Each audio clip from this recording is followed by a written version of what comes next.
حضور میری تو ساری بہار آپ سے ہے۔ جس ملک میں ناانصافی ہو، جس ملک میں ظلم، جور اور جبر روا رکھا جاتا ہو، وہ ملک کبھی بھی آگے نہیں بڑھ سکتا۔ وہاں کبھی بھی سکون اور کبھی بھی طمانینت نہیں آ سکتی۔ وہ ملک کبھی بھی اپنے پاؤں پہ کھڑا نہیں ہو سکتا جہاں انصاف کا دورہ نہ ہو۔ آج کل کہا جاتا ہے سستا انصاف۔ اسلام سستے انصاف کی بات بھی نہیں کرتا، اسلام مفت انصاف کی بات کرتا ہے۔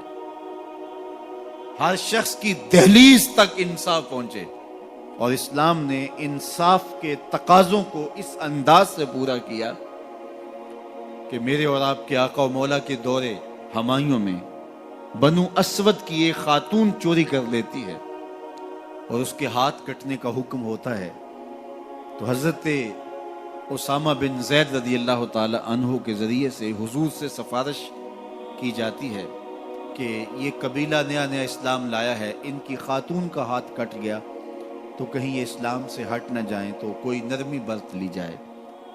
تو حضور بلال حبشی کو ممبر بچھانے کا کہتے ہیں، لوگ جمع ہو جاتے ہیں، تو آقا کریم ممبر پہ جلوہ افراز ہوتے ہیں اور فرماتے ہیں تم سے پچھلی امتیں اس لیے ہلاک ہوئیں کہ امیر اور غریب کے لیے الگ الگ انصاف کے تقاضے تھے ان کے ہاں۔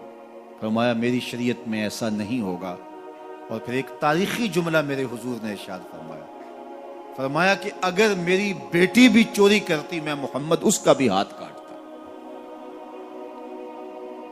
جب کسی بھی ملک کے اندر، کسی بھی ریاست کے اندر دو طرح کی عدالتیں ہوں، غریبوں کے لیے الگ نظم ہو، امراء کے لیے الگ قانون ہو، تو پھر کبھی بھی اللہ کی رحمتیں ان قوموں پہ نازل نہیں ہوتی۔ آج تو جیل کے اندر بھی الگ الگ خانے موجود ہیں، تھانوں کے اندر بھی غریب مار دیا جاتا ہے، اس کی کھال ادھیڑ دی جاتی ہے، وہ اونچا سانس نہیں لے سکتا، اور با اثر لوگ تھانوں میں بھی دامادوں کی طرح رہتے ہیں، اور وہاں بھی انہیں مہمانوں کی طرح رکھا جاتا ہے۔ اور عدالتوں میں جو ہوتا ہے وہ کسی زمانے میں کہتے تھے کہ وکیل کر لو، اب کہتے ہیں جج کر لو۔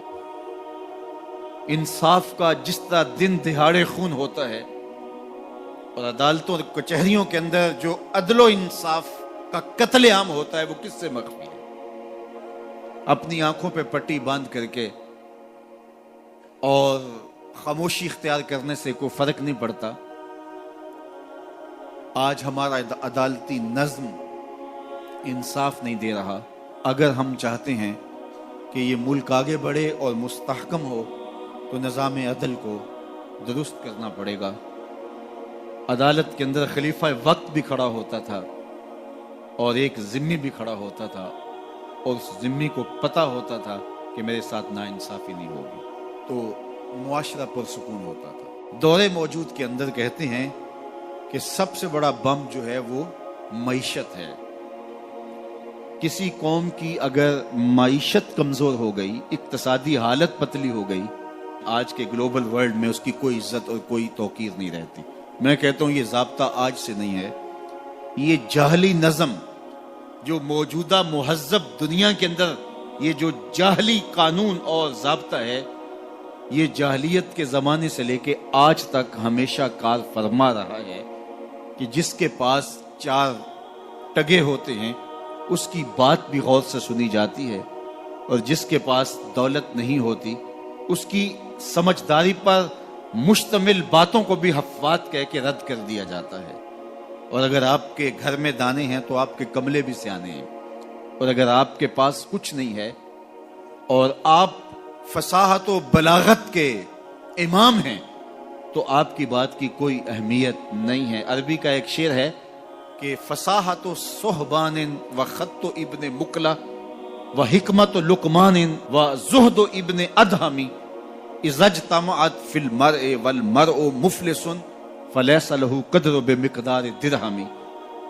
صحبان جیسی فصاحت ہو، ابن مقلہ جیسا خط ہو، ابراہیم ادہم جیسا زہد ہو اور لقمان جیسی حکمت ہو، اور یہ ساری چیزیں ایک وجود میں جمع کر دی جائیں، یہ ساری خوبیاں ایک شخص میں جمع ہوں، والمرء مفلس، لیکن وہ شخص ہو غریب، فلیس لہ قدر بمقدار درہم، تو اس کا ایک کوڑی مول نہیں ہے۔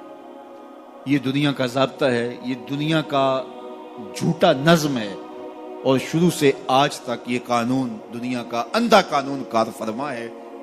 تو اگر آپ کے پاس دولت نہیں ہے، آپ کی معیشت مضبوط نہیں ہے، آپ اقتصادی حالت کمزور رکھتے ہیں، تو پھر نہ آپ کی بات سنی جائے گی اور نہ آپ کی کوئی توقیر ہوگی۔ اقوام عالم کے اندر اپنے آپ کو کھڑا کرنے کے لیے اپنی اقتصادی حالت آپ کو بہتر کرنی ہوگی، اور اقتصادی حالت بہتر کیسے ہوگی؟ دیانت اور سچائی کے ساتھ اگر آپ بڑھیں گے تو آپ کو رستے نصیب ہوتے چلے جائیں گے، اللہ آپ کی مدد کرے گا، اللہ آپ کی نصرت کرے گا۔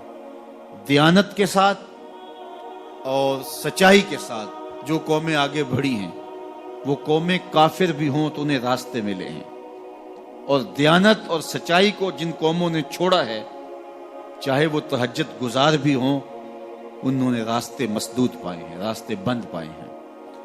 اس لیے یہ اللہ کا ضابطہ ہے، اللہ کا قانون ہے کہ اللہ جل شانہ اپنے طے شدہ اصولوں سے انحراف نہیں کرتا۔ تو اگر ہم چاہتے ہیں کہ ہم آگے بڑھیں تو ہم سب کو دیانت کے ساتھ، سچائی کے ساتھ آگے بڑھنا ہوگا۔ جن قوموں کے اندر خیانت آ جاتی ہے، وہ خیانت کسی بھی رنگ اور کسی بھی روپ میں ہو، وہ قومیں کبھی بھی آگے نہیں بڑھ سکتی، وہ قومیں پیچھے رہ جاتی ہیں۔ اور جو قومیں سچ کی بجائے جھوٹ کو فن سمجھ لیتی ہیں اور وتیرہ بنا لیتی ہیں، وہ قومیں بھی برباد ہو جاتی ہیں اور اپنی عزت کھو دیتی ہیں۔ آج دنیا کے اندر اگر ہم نے عزت کو حاصل کرنا ہے تو ہمیں دیانت اور سچ کو تھامنا پڑے گا۔ میں یہاں بیٹھ کے یہ بات کر رہا ہوں، میری بات آپ تک اور سوشل میڈیا کے ذریعے کچھ لوگوں تک تو پہنچ سکتی ہے، لیکن میں اس کے باوجود یہ بات اس لیے کر رہا ہوں، کم از کم جو میرے حصے کا کام ہے اس سے تو میں عہدہ برا ہو سکوں، اور آپ بھی اپنے حصے کے کام سے کبھی بھی غافل نہ ہوں۔ آج ایک مزدور جو 8 گھنٹے کام کرتا ہے، اس کے سر پہ مالک کھڑا نہ ہو تو وہ خیانت کرے، تو اسے سوچنا چاہیے کہ اس نے اللہ کو جواب دینا ہے، اور اس کی کمائی میں کبھی بھی برکت نہیں ہو سکتی۔ تو جو جہاں کھڑا ہے، چاہے وہ مزدور ہے، چاہے وہ سرمایہ دار ہے، تو اس کو خیانت اور جھوٹ کے ساتھ آگے نہیں بڑھنا ہوگا، بلکہ اس کو دیانت اور سچائی کے ساتھ آگے بڑھنا ہوگا۔